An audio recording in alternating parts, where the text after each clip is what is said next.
Кредит қарыздар сізді шаршатты ма? Өмір сүруге ынтаңыз жоғалып, әлем сұр түске боялды ма? Онда осы видеоны соңына дейін қараңыз. Әйгілі миллиардер Дональд Трамптың 2 миллиардтан астам қарызы болған. Елестетіңізші, 1000 емес, миллион емес, 2 миллиард доллар. Бірақ ол кісі қарызынан толық құтылып, бұл шұңқырдан шыққан адам. Менің ойымша, бұл видеоны қарап отырған адамдардың барлығының қарызы да Трамптікіне жетпейді. Неге мен бұл кісіні айтып жатырмын? Себебі әр кезде өзіңізді төмен түсіріп, қарызды ойлар уақытта осы кісіні еске түсіріңіз. Менің сөзіме сеніңізші, қарыздар сізді мықты ету үшін пайда болған. Мысалы, адам қарызды не үшін алады? Әрине, бақытты өмір сүруге деген талпыныс. Демек, сіз сол талпынысты ары қарай да жалғастыру керексіз. Не сонда? Бір-екі кедергі сізді тоқтата алғаны ма? Жоқ, олай болмайды. Өмір әлсіздерді жек көреді. Өмірде тек мықтылардың аты бар.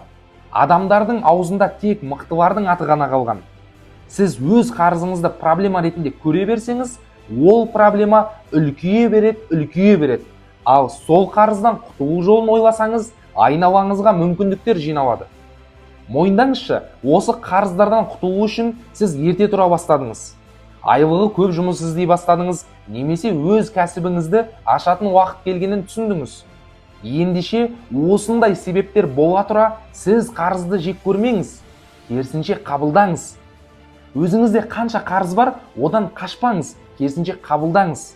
Және де ең бастысы жазыңыз. Қағазға қанша қарыз бар екенін жазыңыз және отырып ойланыңыз. Жазу үстінде қарыздар дәл сіз ойлағандай үлкен емес екендігін көретін боласыз. Оны үлкен еткен сіздің ойларыңыз, соның ішінде қорқынышты ойларыңыз. Наполеон Хиллдің айтатын сөзі бар.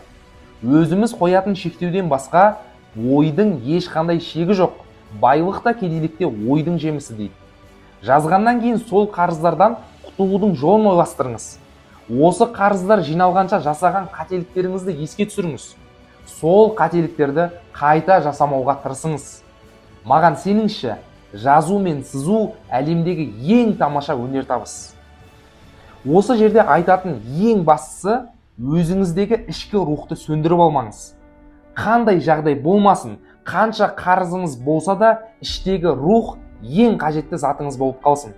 Сізден жұмысыңызды тартып алар, астыңыздағы көлігіңізді алып қояр, үйіңізді де босатып жіберер. Бірақ та сіздің басыңыздағы білім мен жүрегіңіздегі рухты ешкім тартып алмайды.